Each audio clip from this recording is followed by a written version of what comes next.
Good morning everyone. Last वाली class के अंदर हमने बात की थी physical property of carboxylic acid के बारे में। ठीक है, तो आज मैं नेक्स्ट जो बात करूँगा वो बात करूँगा केमिकल रिएक्शन या chemical property of carboxylic acid. Chemical properties of carboxylic acid. ठीक है, कार्बोक्सिलिक एसिड की केमिकल प्रॉपर्टी के बारे में बात करेंगे। तो यहाँ पर काफ़ी केमिकल प्रॉपर्टीज़ जो हैं जिनके बारे में हम क्या करेंगे, डिस्कस करेंगे कंपोनेंट को लेकर के।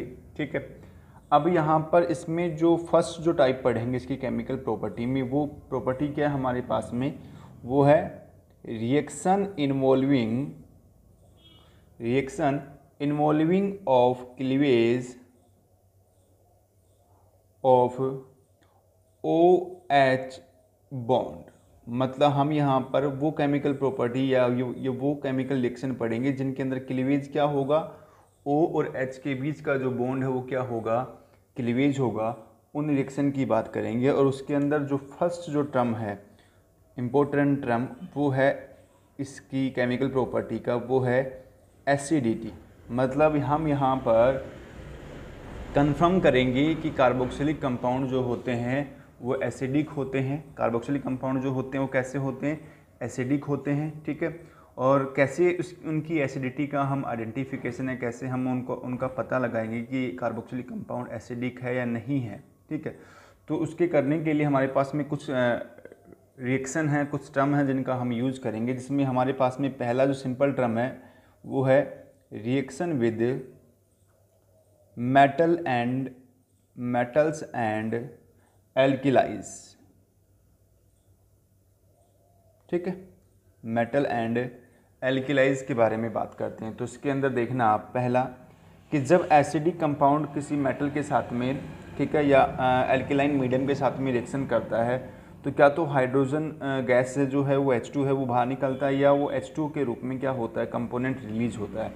ठीक है, तो जिससे कहीं ना कहीं ये कंफर्म होता है कि कंपोनेंट का जो करैक्टर है हाइड्रोजन के निकलने की वजह से कंपोनेंट का जो करैक्टर है वो कैसा है, एसिडिक करैक्टर क्या करता है, कंपोनेंट वेरी करता है। तो उसके अंदर देखो पहला क्या हमारे पास में रिएक्शन देखना, RCOOH। ठीक है, रिएक्शन करवाई एक्टिव मेटल के साथ में 2Na, क्या बना 2RCOO, O का नेगेटिव, Na का पॉजिटिव, प्लस में H2 निकल गया हाइड्रोजन, पहला टर्म। दूसरा टर्म क्या हमारे पास में, वही कार्बोक्सिलिक कंपोनेंट की रिएक्शन जब मैं एल्केलाइन मीडियम NaOH, ठीक है, एल्केलाइज जो मीडियम है उनके साथ में अगर मैं करवाता हूँ, NaOH के साथ में करवाया तो मुझे क्या मिला, RCOO का नेगेटिव, Na पॉजिटिव, प्लस में H2 बाहर हो गया। नेक्स्ट टर्म क्या है हमारे पास में, RCOOH की रिएक्शन जब मैं सोडियम हाइड्रोजन कार्बोनेट के साथ में करवाई तब भी वही चीज़ें यहाँ पर अपने को मिलती हैं। ठीक है, प्लस में H2O प्लस में CO2 का क्या होता है, फॉर्मेशन होता है कंपोनेंट के लिए। ठीक है, तो ये जो रिएक्शन है ये क्या काम करती है, ये जो रिएक्शन है वो क्या काम करती है, इनका काम होता है डिटेक्शन ऑफ कार्बोक्सिलिक एसिड।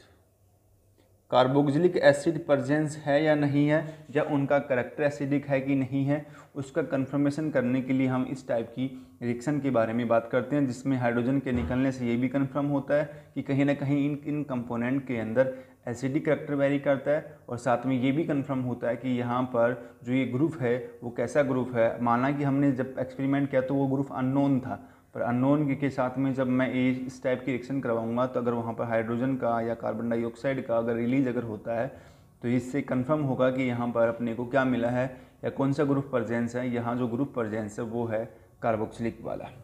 फिर आगे क्या कहता है यहाँ पर कंपोनेंट के अकॉर्डिंग अगर हम बात करें तो आगे कहता है कि सर कार्बोक्सिलिक कंपाउंड जो होते हैं ना उनका एसिडिक जो करैक्टर वेरी करता है।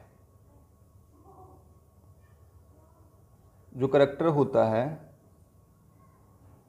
वो क्यों होता है, वो सर एसिडिक करैक्टर इसलिए होता है क्योंकि वो क्या करते हैं, गिव H पॉजिटिव आयन या गिव हाइड्रोनियम आयन, क्योंकि वो जब एसिडिक करैक्टर कन्फर्मेशन कैसे होता है कि जब कोई कंपाउंड एसिडिक है वो कैसे कन्फर्म होगा कि जब किसी भी एसिडिक कंपोनेंट की रिएक्शन वाटर के साथ में करवाई जाती है, वाटर के अंदर इसको डिजोल्व किया जाता है, तो जो कंपोनेंट वाटर में घुलने के बाद में अगर H पॉजिटिव आयन या हाइड्रोनियम आयन देते हैं वो कंपोनेंट क्या होते हैं, एसिडिक होते हैं। उसी टाइप की रिएक्शन का मैंने कन्फर्मेशन यहाँ पर किया कि ये मेरे पास में कार्बोक्सिलिक कंपाउंड है, ठीक है, मैंने इसको वाटर में डिजोल्व किया, मुझे क्या मिला, RCOO का नेगेटिव, या इसको हम ऐसे भी लिख सकते हैं RCOO नेगेटिव प्लस में H3O का पॉजिटिव, लिख सकते हैं नहीं सकते। क्या बना, मुझे यहाँ मिला कार्बोक्सिलेट आयन। क्या है ये अपने पास में, कार्बोक्सिलेट आयन अपने को मिलता है। और ये आयन क्या होते हैं, ये आयन स्टेबल होते हैं। कैसे होते हैं, कार्बोक्सिलेट जो आयन होते हैं वो कैसे होते हैं, वो स्टेबल आयन होते हैं। कैसे होते हैं, स्टेबल आयन होते हैं। क्यों स्टेबल क्यों होते हैं, वो सर ये स्टेबल क्यों होते हैं, बोलो because due to the presence of resonating character. इनके अंदर रेजोनेटिंग करेक्टर होने की वजह से ये क्या क्या होते हैं, क्या होते हैं, स्टेबल होते हैं। रेजोनेटिंग करेक्टर होने की वजह से क्या होते हैं, स्टेबल होते हैं। और वो उसका मैं इनका रेजोनेटिंग करेक्टर मैं आपको दिखा देता हूँ। RC डबल बॉन्ड में O, ये नेगेटिव, ठीक है। तो आप देखो यहाँ पर ये बॉन्ड यहाँ शिफ्ट, ये यहाँ पर क्या बनेगा, RCO का नेगेटिव डबल बॉन्ड में O, आया ना। वापस देखो ये बॉन्ड यहाँ पर, वापस यहाँ पर। तो फर्स्ट एंड सेकंड रिएक्शन के अंदर, इन दोनों स्ट्रक्चर के अंदर इक्वल रेशो में क्या हो रहा है, चार्ज कंट्रीब्यूशन हो रहा है। और इसी वजह से, और चार्ज कंट्रीब्यूशन भी उस स्पीसीज पे हो रहा है जो एक्चुअल में मोर इलेक्ट्रोनेगेटिव है। और इसी वजह से इक्वल चार्ज कंट्रीब्यूशन की वजह से यहाँ पर कार्बोक्सिलेट जो आयन होते हैं वो स्टेबल होते हैं। और इनके अंदर पार्शियल डबल बॉन्ड और पार्शियल सिंगल बॉन्ड करेक्टर क्या होता है, प्रेजेंस होता है। इसलिए ये कैसे होते हैं, स्टेबल करेक्टर शो करते हैं। तो ये जो कंपोनेंट होती है वो कैसा है, स्टेबल है। उसके पीछे रीजन क्या है कि due to the presence of resonating character. अब मुद्दा क्या है कि जब कार्बोक्सिलिक एसिड को वाटर में डिजोल्व किया गया तो क्या दिया, हाइड्रोनियम आयन, और ये देता है कार्बोक्सिलेट आयन देता है। तो जहाँ पर हाइड्रोनियम या आयन या H पॉजिटिव आयन दिए जाते हैं वो कंपोनेंट कैसे होते हैं, एसिडिक होते हैं। तो इसका हम क्या निकालें, इसका हम निकालते हैं, आपको दिखाते हैं इक्विलिब्रियम कांस्टेंट। इक्विलिब्रियम कांस्टेंट क्या होता है, वो सर इक्विलिब्रियम कांस्टेंट जो टर्म होता है ना हमारे पास में, इक्विलिब्रियम कांस्टेंट होता है the molar concentration of product upon में मोलर कंसंट्रेशन ऑफ रिएक्टेंट। तो प्रोडक्ट क्या हमारे पास में, ऊपर रखो प्रोडक्ट RCOO का नेगेटिव, H3O का पॉजिटिव, नीचे आया RCOOH और वाटर। अब हमें ये पता है कि वाटर के घुलने से इस कंपोनेंट के अंदर ये हाइड्रोनियम आयन निकलता है, और हाइड्रोनियम आयन की वजह से कार्बोक्सिलेट आयन, कार्बोक्सिलिक कंपोनेंट जो है उसके अंदर एसिडिक करेक्टर आता है। मतलब टर्म क्या हुआ कि यहाँ पर जब ये वाटर इसमें घुलेगा तो उस दौरान कंपोनेंट के अंदर एसिडिक इक्विलिब्रियम कांस्टेंट आएगा। मतलब Ka equal to the KeQH2O equal हो जाएगा किसके, RCOO नेगेटिव H3O का पॉजिटिव अपॉन में RCOO का नेगेटिव। मतलब कॉमन सा टर्म क्या हो गया कि Ka की वैल्यू इक्वल किसके हो गई, RCOO नेगेटिव H3O पॉजिटिव और R अपॉन में RCOO नेगेटिव। तो सिंपल सा टर्म क्या है कि यहाँ पर हमें पता है कि कार्बोक्सिलिक कंपोनेंट का एसिडिक करेक्टर डिपेंड किस पे करता है, हाइड्रोनियम आयन की मोलर कंसंट्रेशन पे। मतलब यहाँ पर सिंपल सा टर्म क्या हो गया कि Ka की वैल्यू डायरेक्टली प्रोपोर्शनल हो गई किसके, हाइड्रोनियम आयन की कंसंट्रेशन के, हाँ या ना, कंपोनेंट के अकॉर्डिंग। और यहाँ पर हाइड्रोनियम आयन की कंसंट्रेशन जितनी ज़्यादा होगी उतना ही Ka का वैल्यू भी उतना ही क्या होगा, ज़्यादा होगा। और वहाँ पर कंपोनेंट का एसिडिटी करेक्टर भी उतना ही क्या होगा, ज़्यादा होगा। तो यहाँ पर एक रिलेशन क्रिएट हो गया। अब यहाँ पर इसी टर्म के रेस्पेक्ट में, जैसे मैं pH की वैल्यू के रेस्पेक्ट में हम क्या निकालते हैं, pH निकालते हैं एसिडिक टर्म के रेस्पेक्ट में, ये वाला टर्म, उसी के रेस्पेक्ट में अगर मैं पी के ए की वैल्यू ले लूँ, के ए मतलब इक्विलिब्रियम कांस्टेंट है किसका, एसिडिक का, तो के ए की वैल्यू क्या आ जाएगी, माइनस का लोग जहाँ हाइड्रोनियम आयन है वहाँ क्या आ जाएगा, वहाँ क्या रख दूँ मैं, के ए रख देता हूँ। बात तो वही हो रही है ना भाई, p h is equal to ये होता है, तो पी एच की जगह पे क्या आ गया, H3 ऑपोजिटिव की जगह क्या आ गया, के की वैल्यू पुट कर दी मैंने, और के है तो क्या निकलेगा, पी के का वैल्यू क्या होगा अपने को फाइंड आउट होगा कंपोनेंट के अंदर। ठीक है, ये बात की हमने इसके अंदर। तो क्या आया मेरे पास में, पी के इज इक्वल टू माइनस लोग के का टर्म अपने को वेरी कर गया, मतलब सिंपल सा टर्म ये हो गया, अगर आपका पी के ए का वैल्यू अगर इंक्रीज अगर होता है तो आपका पी के का वैल्यू क्या होगा, डिक्रीज, क्योंकि वैल्यू क्या है, नेगेटिव है। तो एक नया रिलेशन मैं आपको और बता देता हूँ, क्या नया रिलेशन सुनना, कि हाइड्रोनियम आयन की कंसंट्रेशन अगर बढ़ेगी तो एसिडिटी बढ़ेगी। एसिडिटी कब बढ़ेगी, जब के ए बढ़ेगा, और के ए अगर बढ़ेगा तो पी के ए का वैल्यू क्या हो जाएगा, डिक्रीज हो जाएगा। क्या हो जाएगा, पी के का वैल्यू डिक्रीज हो जाएगा कंपोनेंट के अकॉर्डिंग अगर हम बात करें तो। ठीक है, hydronium ion directly proportional to acidity, directly proportional to K and inversely proportional to the p K a का वैल्यू। तो मतलब यहाँ पर अगर आपसे कहे कि किसी कंपोनेंट का पी के अगर वैल्यू ज़्यादा है तो उसकी एसिडिटी कम की ज़्यादा है तो कम होगी, क्योंकि पी के अगर बढ़ेगा तो एसिडिटी क्या होगी, घटेगी। कोई आपसे कहे कि के की वैल्यू अगर कम है तो एसिडिटी ज़्यादा की कम, वो कम हो जाएगी, तो पी के क्या होगा सर, ज़्यादा होगा। तो मतलब यहाँ पर एसिडिटी और के का वैल्यू एक दूसरे के रेस्पेक्ट में क्या है, इन्वर्सली प्रोपोर्शनल क्या करता है, वेरी करता है कंपोनेंट के अकॉर्डिंग अगर हम बात करें तो। ठीक है, तो ये टर्म हमारे पास में क्या था कि कंपोनेंट किस तरीके से अगर वेरी करती है रिएक्शन के अंदर, तो उस टर्म की और फ्रिक्शन के बारे में क्या करिए हमने यहाँ पर बात करी है। ठीक है, तो ये एसिडिटी का टर्म हो गया। नेक्स्ट टर्म देखो हमारे पास में क्या है, जो इस टर्म की अगर मैं बात करूँ तो देखो नेक्स्ट, अब देखो नेक्स्ट टर्म जो हमारे पास में इसमें जो हम बात करेंगे वो क्या है हमारे पास में, नेक्स्ट टर्म है carboxylate ion is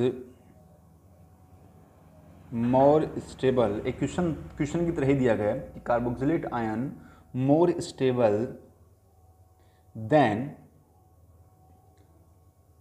carboxylic acid, than carboxylic acid, मतलब RCOOH वाई। ठीक है, मतलब सिंपल सा क्वेश्चन क्या है कि कार्बोक्सिलेट आयन जो है वो मोर स्टेबल है देन कंपेयर कार्बोक्सिलिक एसिड, मतलब कि ये लेस स्टेबल है और ये मोर स्टेबल है। अभी क्यों है, तो सबसे पहले इन दोनों की हम क्या देख लेते हैं, रेजोनेंस देख लेते हैं। तो सबसे पहले हम देख लेते हैं कार्बोक्सिलिक एसिड की। ठीक है, तो देखो भाई ये है कार्बोक्सिलिक एसिड की रेजोनेंस, लोन पेयर, यहाँ लोन पेयर दिख रहा है आपको। तो ये बॉन्ड देखो यहाँ पर, ये बॉन्ड यहाँ शिफ्ट, ये इस O पे आ गया, क्या बनेगा RCO का नेगेटिव, डबल बॉन्ड हो गया OH। ठीक है, यहाँ क्या आ गया पॉजिटिव। वापस देखो ये बॉन्ड यहाँ शिफ्ट, तो वापस अगर ये यहाँ पर आ जाता है तो वापस फर्स्ट बन जाएगी सेकंड से, सेकंड से फर्स्ट। ठीक है, तो मतलब यहाँ पर अगर मैं इसका ओवरऑल कंक्लूजन निकाल के देखूँ इसकी रेजोनेंस, तो RCOH के अंदर यहाँ पर नेगेटिव चार्ज आ रहा है, यहाँ पॉजिटिव चार्ज आ रहा है, और यहाँ पार्शियल क्या आ रहा है, डबल बॉन्ड। तो मतलब इस रेजोनेंस के अंदर जो चार्ज कंट्रीब्यूशन हो रहा है दोनों ऑक्सीजन पे वो कैसा नहीं है, इक्वल। मतलब यहाँ पर एक ऑक्सीजन कैसी है, मोर इलेक्ट्रोनेगेटिव, और एक ऑक्सीजन क्या है यहाँ पर मोर इलेक्ट्रोपॉजिटिव। तो यहाँ पर एक्चुअल में इस पे भी क्या होना चाहिए था, नेगेटिव चार्ज होना चाहिए था। अगर नेगेटिव चार्ज कैरी करता तो कंपोनेंट के अंदर इक्वल चार्ज कंट्रीब्यूशन आता, और कंपोनेंट के अंदर इलेक्ट्रॉन डेंसिटी इक्वल रेशियो में बढ़ती, तो कंपोनेंट की स्टेबिलिटी भी क्या होती, बढ़ती। जो इसके अंदर ऐसा नहीं होने की वजह से ये कैसा हो गया, ये हो गया लेस स्टेबलाइज हो गया। कैसा हो गया, लेस स्टेबलाइज। पर यही चीज़ अगर मैं किसके अंदर देखूँ, यही चीज़ अगर मैं देखता हूँ कार्बोक्सिलेट आयन के अंदर, तो मैंने अभी करवाई थी आपको थोड़ी देर पहले। उसके अंदर देखना कि आप किस तरीके से चार्ज कंट्रीब्यूशन करते हैं। ये बॉन्ड यहाँ शिफ्ट हो गया तो ये कहाँ आ गया, ये यहाँ आ गया। क्या आ गया, आर सी ओ का नेगेटिव डबल बॉन्ड यहाँ आ गया। ये फर्स्ट था, सेकेंड बना, सेकेंड बना। वापस देखो ये बॉन्ड यहाँ शिफ्ट और ये कहाँ पर, ये यहाँ, तो वापस फर्स्ट बन गया। और इसके अंदर दोनों रेजोनेटिंग स्ट्रक्चर के अंदर जो चार्ज कंट्रीब्यूशन हो रहा है, ठीक है, ड्यूरिंग द रेजोनेंस, जो यहाँ जो कंट्रीब्यूटिंग जो स्ट्रक्चर बन रही है, रेजोनेटिंग जो स्ट्रक्चर बन रही हैं, वो कैसी हैं, एग्जैक्टली सेम बन रही हैं। यहाँ कैसी बन रही थी, यहाँ डिफरेंट बन रही थी। चार्ज सेपरेशन भी इक्वल रेशो में नहीं था, पर यहाँ पर चार्ज रेशो कंट्रीब्यूशन भी इक्वल है और बनने वाली जो स्ट्रक्चर है वो भी कैसी हैं, इक्वल है। इस वजह से यहाँ पर कार्बोक्सिलेट आयन जो होता है वो मोर स्टेबल हो गया। और यहाँ पर इसकी रेजोनेटिंग क्या बनेगी, ये O, ये O, यहाँ पार्शली डबल, यहाँ पार्शली डबल, यहाँ नेगेटिव और यहाँ पर नेगेटिव। तो कार्बोक्सिलेट आयन इस वजह से यहाँ पर क्या होता है, मोर स्टेबल होता है। और नोट डालना हो तो क्या लिखेंगे कि contributing structure are exactly identical. यहाँ पर जो कंट्रीब्यूटिंग जो स्ट्रक्चर है वो क्या है, एग्जैक्टली कैसी है, आइडेंटिकल है। और इक्वल क्या है, चार्ज कंट्रीब्यूशन है, ठीक है। इस वजह से यहाँ पर कार्बोक्सिलेट आयन जो है वो मोर स्टेबल होता है कंपोनेंट के अंदर। अब नेक्स्ट चीज़ देखो, नेक्स्ट क्या है टर्म, नेक्स्ट टर्म अपने को पढ़ना है यहाँ पर। तो स्टेबिलिटी का टर्म हो गया। नेक्स्ट टर्म है effect of substituent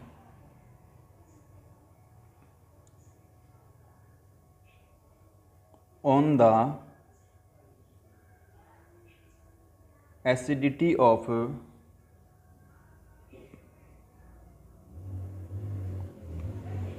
carboxylic acid. समझे मेरी बात को, अगर कोई ऐसे सब्सटेंट जुड़ जाते हैं, किससे, कार्बोक्सिलिक एसिड के अगर कोई सब्सटेंट मैं जोड़ देता हूँ तो कार्बोक्सिलिक एसिड के ऊपर सब्सटेंट के जुड़ने से उसकी एसिडिटी में क्या वेरिएशन आएगा, उस वेरिएशन को यहाँ पर हम देखते हैं, ठीक है। तो पहला बताता हूँ, देखना। फर्स्ट क्या है कि ये मेरे पास में कार्बोक्सिलिक एसिड या कार्बोक्सिलेट आयन में ले लेता हूँ, ठीक है। चार्ज सेपरेशन है, ठीक है, स्टेबल है। अगर इस कार्बोक्सिलिक कंपोनेंट के ऊपर क्या अक्सर क्या होता है, एक हायर हम ये जानते हैं कि एक हायर इलेक्ट्रोडेंसिटी वाला कंपोनेंट जो होता है वो स्टेबल होता है।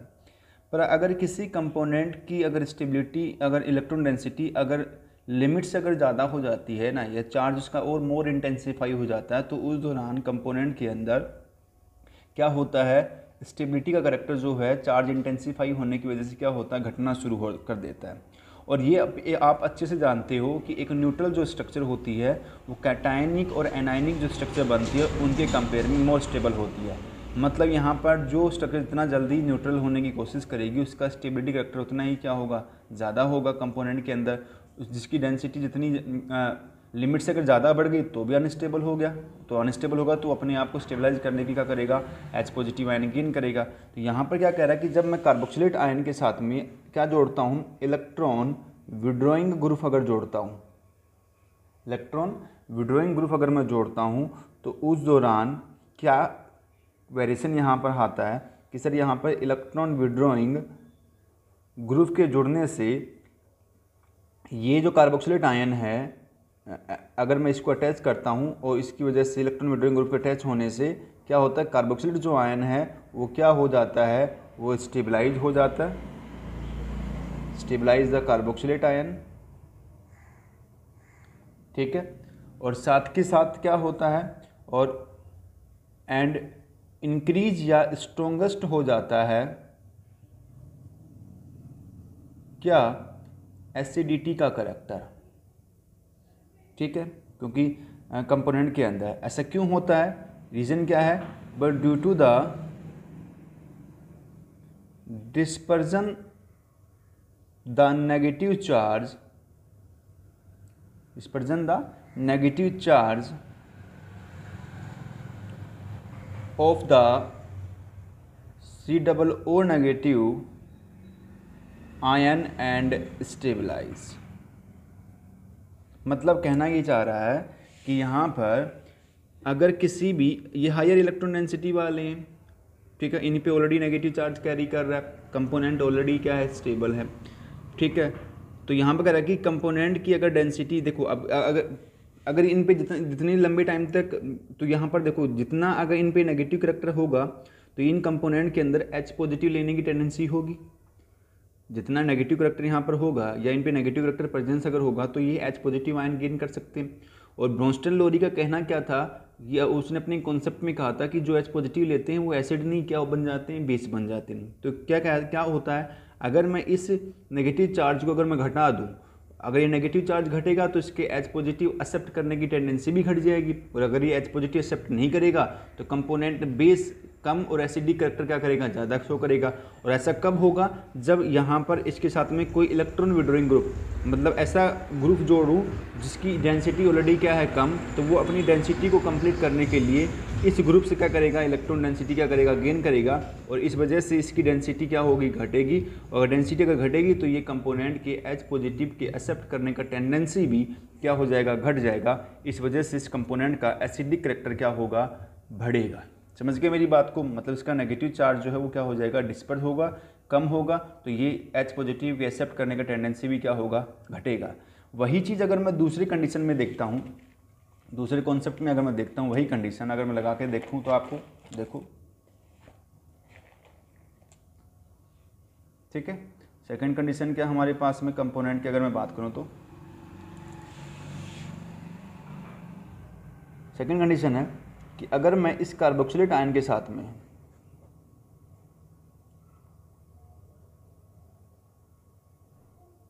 ठीक है नेगेटिव इस कार्बोक्सिलेट आयन के साथ में अगर मैं इलेक्ट्रॉन डोनेटिंग ग्रुप जोड़ दूं तो देखो कंपोनेंट का नेगेटिव चार्ज ऑलरेडी क्या है, ज़्यादा है। डोनेटिंग होने की वजह से इसका ये जो नेगेटिव चार्ज है वो मोर इंटेंसीफाई होगा, मतलब इंटेंसीफाई मतलब मोर इंक्रीज होगा, और इंक्रीज होगा तो कंपोनेंट उतना ही जल्दी क्या करेगा, H पॉजिटिव एक्सेप्ट करेगा। और H पॉजिटिव अगर ये एक्सेप्ट करेगा कंपोनेंट, तो H पॉजिटिव लेने वाले कंपोनेंट एसिडिक कम और बेसिक क्या हो जाते हैं, ज़्यादा हो जाते हैं।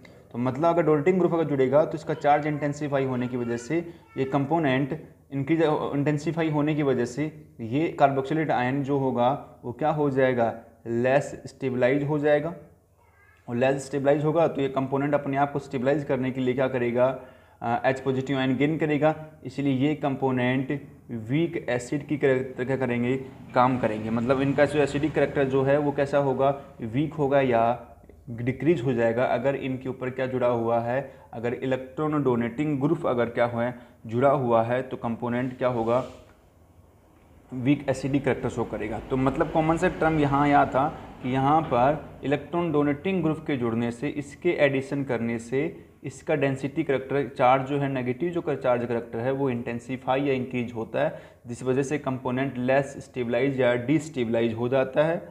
ठीक है, डिस्टेबलाइज हो जाता है, और डिस्टेबलाइज होने की वजह से कंपोनेंट जो कार्बोक्सिलिक आयन जो कंपोनेंट है उसका एसिडिक करेक्टर क्या होगा, डिक्रीज हो जाता है। एसिडिक करेक्टर क्या हो जाता है, घट जाता है। और क्योंकि इसलिए हो जाता है क्योंकि ये अगर डोनेटिंग ग्रुप जुड़ेगा तो नेगेटिव चार्ज तो ऑलरेडी है, मतलब ये अभी भी ये क्या कर सकते हैं, ये H पॉजिटिव आयन को एक्सेप्ट कर सकते हैं। ठीक है, पर वहाँ पर क्या हो रहा था, नीचे जब भी पढ़ाया मैंने तो वहाँ पर घट रहा था, तो इसके H पॉजिटिव आयन एक्सेप्ट करने की टेंडेंसी भी कम हो रही थी। पर यहाँ पर ऑलरेडी नेगेटिव चार्ज है और डोनेटिंग ग्रुप जुड़ने की वजह से, मतलब अब लेने वाला नहीं, ये देने वाला ग्रुप जुड़ गया, जिससे क्या होगा, इसकी डेंसिटी और बढ़ेगी। तो अब इसके अंदर H पॉजिटिव एक्सेप्ट करने का टेंडेंसी और बढ़ गया, और जो कंपोनेंट H पॉजिटिव अगर एक्सेप्ट करते हैं वो कंपोनेंट क्या होते हैं, बेसिक करैक्टर तो उनका इंक्रीज हो जाता है, और एसिडिक जो करैक्टर है वो क्या हो जाता है, डिक्रीज हो जाता है। समझ गए मेरी बात को। तो ये इफेक्ट था किसी ग्रुप के जुड़ने या ऐड होने का, ठीक है, कंपोनेंट के अंदर। तो सिंपल सा टर्म एक रिलेशन बता देता हूँ मैं आपको, ठीक है। क्या, अगर इलेक्ट्रॉन डोनेटिंग ग्रुप अगर जुड़ता है कार्बोक्सिलिक आयन से तो उसकी इलेक्ट्रॉन डेंसिटी इंक्रीज होगी, मतलब इलेक्ट्रॉन डेंसिटी क्या होगी, इंक्रीज होगी, मतलब डायरेक्टली प्रोपोर्शनल होगी। और तो उसका क्या होगा, एसिडिटी कैरेक्टर जो है वो क्या होगा, वो घटेगा। एसिडिटी घटने का मतलब के ए घटेगा, और के घटने का मतलब पी के का वैल्यू क्या हो जाएगा, इंक्रीज हो जाएगा। वही चीज़ इलेक्ट्रॉन विड्रॉइंग ग्रुप के अंदर है। इलेक्ट्रॉन डेंसिटी जो है इनकी वो क्या होगी, घटेगी। तो इलेक्ट्रॉन डेंसिटी करेक्टर इन्वर्सली हो गया, तो एसिडिक करेक्टर क्या हो गया, डायरेक्टली हो गया। तो के ए का वैल्यू भी क्या हो गया, डायरेक्टली हो गया, और पी के का वैल्यू क्या हो गया, इन्वर्सली हो गया। ठीक है, तो ये आपको ध्यान रखना है। अगर डोनेटिंग ग्रुप जुड़ता है तो डेंसिटी बढ़ने से एसिडिटी का करेक्टर जो है वो क्या हो जाता है, वो डिक्रीज हो जाता है। इस टर्म को समझना है इससे। ठीक है, इससे रिलेटेड जो टॉपिक है वो तुम्हें मैं कल नेक्स्ट क्लास के अंदर समझाऊंगा। ठीक है, और आगे अभी मैं एनसीईआरटी के तुम्हें कुछ असाइनमेंट दूंगा, फिर उन असाइनमेंट को मैं सोल्व करवाऊंगा। फिर असाइनमेंट दूंगा एक पेज के अंदर 30-40 क्वेश्चन बना करके, फिर मैं सोल्व करवाऊंगा। फिर असाइनमेंट दूंगा, फिर सोल्व करवाऊंगा। ठीक है, तो वीडियो जो बनाऊंगा मैं रिवीजन वीडियो, वो क्वेश्चन सोल्विंग की रिवीजन वीडियो बनाऊंगा मैं। समझे में आया मेरी बात को? तो क्वेश्चन के अंदर ही अपने कॉन्सेप्ट को ढूंढें, कोई डाउट है तो मेरे से क्लियर करें। ठीक है, तो इस कॉन्सेप्ट से रिलेटेड, एसिडिटी के कॉन्सेप्ट से रिलेटेड जो टॉपिक है, जो एग्जाम्पल है, वो तुम्हें मैं कल नेक्स्ट क्लास के अंदर बताऊंगा। ठीक है, इसके बारे में हम बात करेंगे। अभी ध्यान रखना, डोनेटिंग ग्रुप जुड़ता है तो डेंसिटी बढ़ेगी, एसिडिटी घटेगी। इलेक्ट्रॉन डेंसिटी के इन्वर्सली प्रोपोर्शनल होता है एसिडिक करेक्टर। ठीक है, समझिए मेरी बात को। और बेसिसिक करेक्टर जो है वो डेंसिटी के डायरेक्टली होता है। तो एक रिलेशन और लिख देता हूँ मैं, electron density is directly proportional to the basicity but inversely proportional to the acidity. ठीक है, और ये आप जानते हैं इलेक्ट्रॉन डोनेटिंग ग्रुप कौन से होते हैं, +I +R वाले। इलेक्ट्रॉन विड्रॉइंग कौन से होते हैं, -I और -R वाले। समझ गए मेरी बात को? तो ये ध्यान रखना। फिर भी कोई डाउट अगर है तो मेरे से डिस्कस करना। तो थैंक यू, नेक्स्ट क्लास में मिलता हूँ नेक्स्ट वीडियो के साथ में। ठीक है, तो एक क्लास और बची है, एक चैप्टर कंप्लीट हो जाएगा। ठीक है, मेरा मोबाइल भाई ख़राब हो गया था ना, तो इस वजह से मैं वीडियो बना नहीं पा रहा था। ठीक है, तो मैं ठीक करवा के लाया हूँ, इसलिए तो सॉरी फॉर दैट लेट के लिए। ठीक है ना, तो मिलते हैं नेक्स्ट क्लास में नेक्स्ट वीडियो के साथ में। इसको समझें, फिर भी कोई डाउट है तो मेरे से डिस्कस करें। Thank you, bye.